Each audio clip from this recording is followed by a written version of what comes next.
From the east coast of the Vale, the fingers reach out into the narrow sea.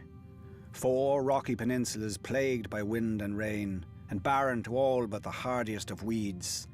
The ancestral home of House Baelish. Our house began with my great-grandfather, a Bravosi sellsword who came to the Vale at the invitation of House Corbray. My grandfather raised himself to the status of hedge knight, and even managed to acquire a bit of land and a keep on the smallest of the fingers, though I do believe he often missed sleeping under his titular hedges. The only thing worse than owning a dreary and desolate land is owning only a small portion of it. Luckily, I didn't spend much time there as a child.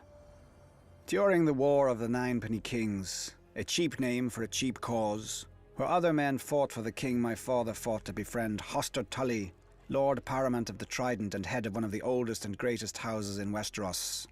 Thanks to my father's heroic efforts, Lord Hoster agreed to foster me at Riverrun with his own children. Until then, my whole world had been a small tower on the gull-stained rocks of the Fingers. But when I first saw the stone walls of Riverrun rising from the Trident, towering over me, back then I was a little more easily impressed. The boy in me thought the gods themselves must live in such a place.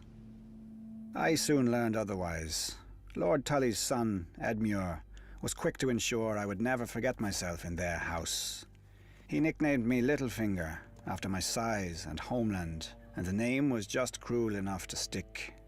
His sisters, Weiss and Catelyn, made me a pawn in their kissing game, traded back and forth between them for practice. Needless to say, I enjoyed spending time with them more than Edmure. As we grew older, the game began to change, as all games do. Lysa grew more bold, and Cat more demure. When Lord Tully announced Cat's betrothal to a brute from the north whom she'd never met, I realized her duty would outweigh any feelings she had for me. Fool that I was, I challenged this Brandon Stark to a duel for her hand. He was a warrior, I was a boy.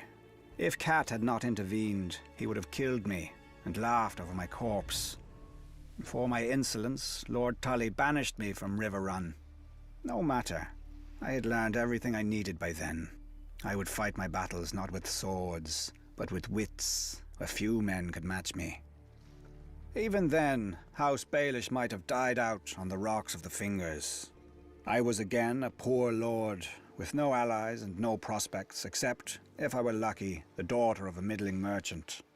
Then, opportunity arose. The Mad King executed that Brandon Stark and incited a rebellion.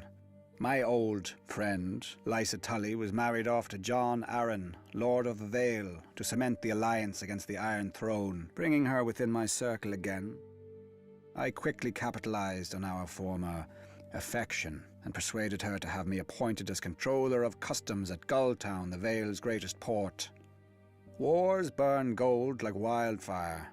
When I increased the port's income tenfold, her husband took notice of this lowly lord from the Fingers, and when the new and profligate King Robert needed a master of coin who could find gold where no one else could, why, Lord Arryn knew just the man. Once, House Baelish had no lands, no name, and no gold. Now we have quite a lot of each.